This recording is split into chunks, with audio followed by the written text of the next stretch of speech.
झालेलो डांगडवंतीन जरण डोळ्याने पाहिन रूप तुझे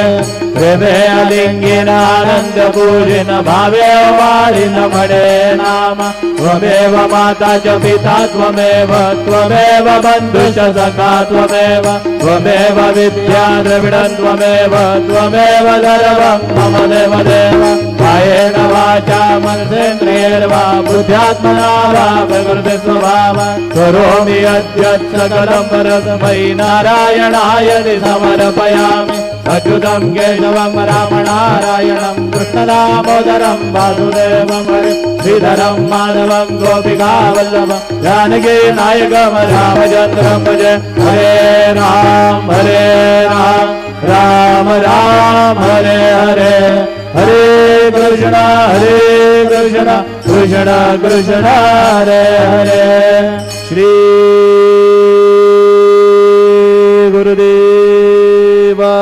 दत्त अनंता तुला ते कसे रे स्तवावे अनंता तुला ते कसे रे नमावे।